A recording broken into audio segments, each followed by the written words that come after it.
ইন্টারনেটের অন্ধকার একটা জগৎ আছে যেটাকে বলে ডার্ক ওয়েব। সেই ডার্ক ওয়েব থেকেই আমি একটা আজকে খুব খতরনাক একটা গল্প নিয়ে এসেছি, যেটা তোমরা কখনোই হয়তো শোনোনি আগে। কারণ এরকম টাইপের ঘটনাগুলো কখনো হচ্ছে সারফেস ওয়েবে আসে না, এটা সবসময় হিডেন থাকে। তো আমি সেরকম টাইপের একটা ঘটনা খুঁজে এনেছি।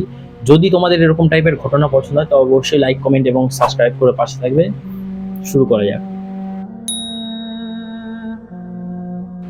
একটা খুব সুন্দর একটা মেয়ে ছিল, তো তার ছোটবেলা থেকে ইচ্ছা ছিল যে সে মডেল হবে।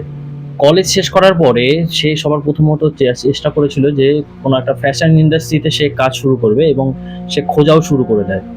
এবং সে মডেলিং করে এবং বিভিন্ন টাইপের স্টাইল যেসব ম্যাগাজিন থাকে সেই সবে হচ্ছে কাজ করা শুরু করে। ধীরে ধীরে ধীরে ধীরে করে তার যখন কেরিয়ার মানে এগোচ্ছিল, তখন সে বিভিন্ন দেশে বিভিন্ন ম্যাগাজিনের জন্য বা বিভিন্ন ফটোশুটের জন্য বিভিন্ন দেশে যেতে থাকে। এবং করতে করতে সে যখন বিভিন্ন দেশে যাচ্ছিল, তো সেই সময় হচ্ছে তার